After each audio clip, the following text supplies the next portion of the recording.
All right, ready to dive into some serious geopolitics. I'm ready. Let's do it. Today we're tackling Chalmers Johnson's Dismantling the Empire. You want to talk about a book title that doesn't mess around? This is it. We're diving deep into this idea that America's quest for global dominance might actually be its Achilles heel. And it's a conversation that's more relevant now than ever, I think. Johnson really sounded the alarm about some trends that we're seeing play out on the world stage today. You mentioned Johnson was a leading expert on East Asia, Japan in particular, but then he really turned that critical lens inward. What sparked that shift? Well, one of the key threads that runs through Johnson's work is this idea of blowback. He actually wrote about it extensively before Dismantling the Empire, and it really gets to the heart of his critique of American foreign policy. Okay, so for those who haven't encountered this concept of blowback before. In a nutshell, blowback refers to the unintended, often negative consequences of a nation's actions on the world stage. You try to do one thing, but it backfires in a way you never could have predicted.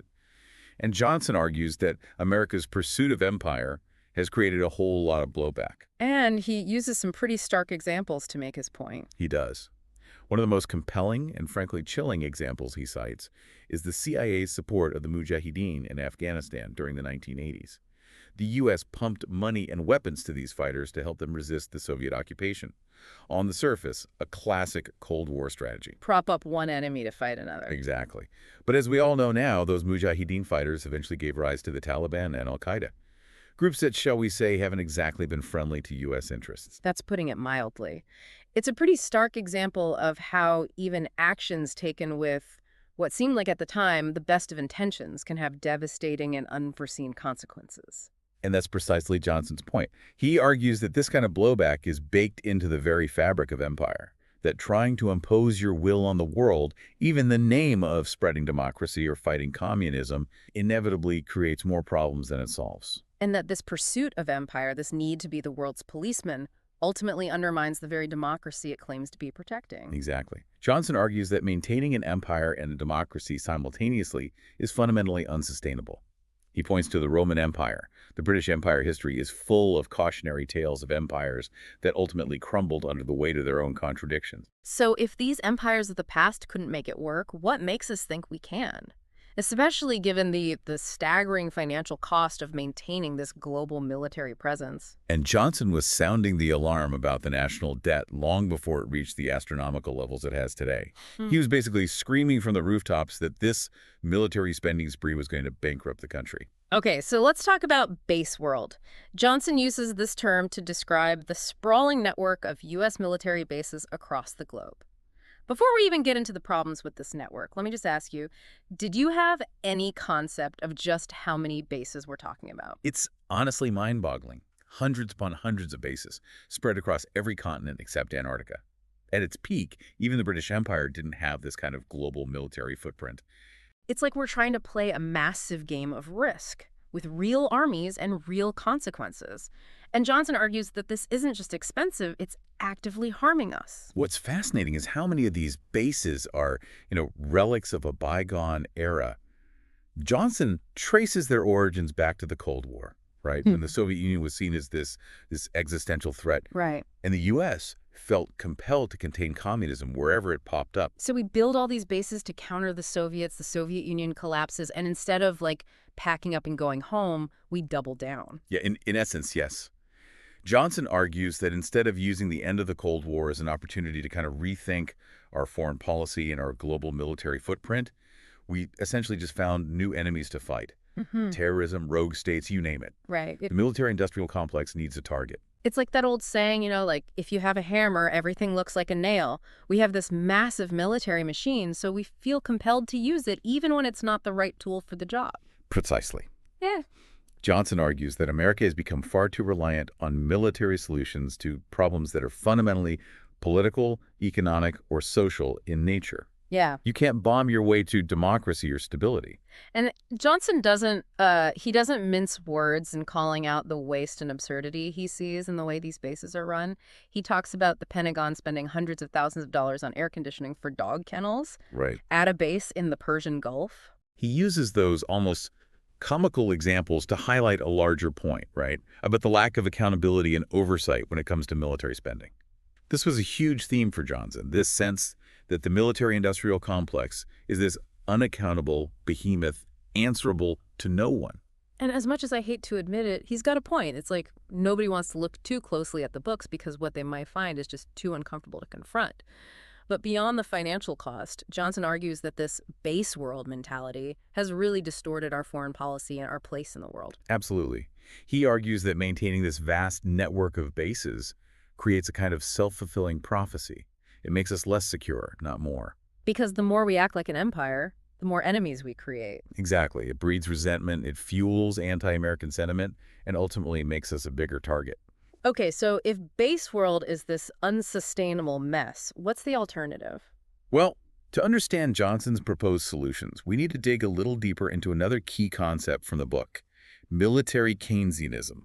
Yeah, that one sounds like a mouthful. Give us the ELI 5 version. Basically, it's the idea that you can pump prime a sluggish economy by pouring money into the military. Okay. It's like trying to stimulate growth through military spending alone. But Johnson argues that this is a recipe for disaster, right? Exactly. He compares it to a sugar high, a short-term boost that ultimately leads to a much bigger crash down the line.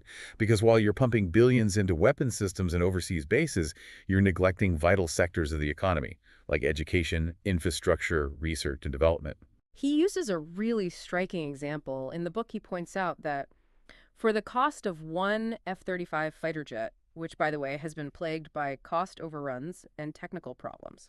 A classic example of what Johnson calls front-loaded projects, where the Pentagon essentially writes blank checks to defense contractors, which leads to spiraling costs and little accountability. Right. So for the cost of one of these troubled fighter jets, Johnson says we could fund thousands of public libraries or provide health care for millions of children. It really highlights how skewed our priorities have become. It's about investing in the long-term health of the nation, not just propping up a bloated military-industrial complex. So if we're stuck in this cycle of military Keynesianism, pouring money into a system that's actually weakening us, what's the way out? Johnson doesn't just leave us hanging with a bleak diagnosis, does he? No, not at all. He definitely offers a path forward, though it's a radical one. He argues that the only way to truly reverse course is to dismantle the empire, to step back from this role as global policeman and find a more sustainable way to engage with the world. Okay, so what does that look like in practice? Give us the highlights of Johnson's proposed plan. Well, he outlines a number of steps, but a few key ones that really stand out. First and foremost, he calls for a significant reduction in the number of U.S. military bases around the world. He says we need to move away from this whole idea of a permanent military presence in every corner of the globe. Which is a pretty radical departure from how the U.S. has operated for decades. It is. But Johnson argues that it's essential if we want to escape this cycle of blowback and endless intervention.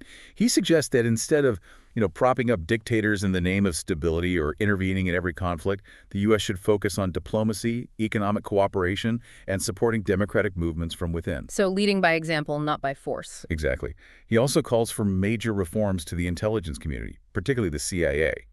He argues that the agency has become too focused on covert operations and regime change, often with disastrous consequences. He uses some pretty colorful language to describe the CIA in this book. Yeah, he does. Referring to it as a rogue elephant at one point. He was deeply troubled by the agency's lack of accountability and its tendency to operate in the shadows.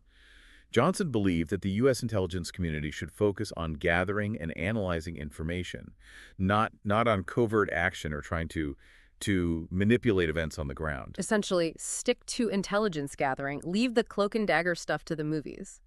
It's interesting, though, because while Johnson is calling for a dismantling of the empire, he's not advocating for isolationism. Right. He's not saying the U.S. should just withdraw from the world entirely. He still sees an important role for the U.S. on the global stage, but believes that that role needs to be fundamentally rethought. He argues that instead of trying to dictate terms to the rest of the world, the U.S. should focus on building relationships based on mutual respect, cooperation, and shared interests. It's a powerful vision, but I have to admit, it feels a long way from where we are right now. As we're having this conversation, the U.S. is still grappling with the legacy of the wars in Iraq and Afghanistan, still pouring billions into the military-industrial complex, still struggling to shake off this image of itself as the world's policeman. You're right. It's a daunting challenge. And Johnson himself acknowledges that it won't be easy to change course. But he also offers a stark warning. If the U.S. doesn't voluntarily dismantle its empire, it will be dismantled for it, and likely on much less favorable terms. It's that line from the book, liquidate our empire or else watch it liquidate us, that really stuck with me. It's a chilling thought, but also a powerful call to action. It is, because in the end, the choice is ours. Yeah. Do we continue down this path of unsustainable military spending, endless intervention, and blowback? Or do we have the courage to imagine and build a different kind of future? That's the question Johnson leaves us with. It's a question that feels more urgent now than ever, and as you move forward with Johnson's arguments swirling in your mind, consider this. What are the potential consequences for democracy, for personal freedoms, for our role in the world if his warnings are ignored? And what role can we, as engaged citizens, play in pushing for a more just, sustainable, and peaceful future? Because ultimately the future of America, and indeed the world, depends on the choices we make today.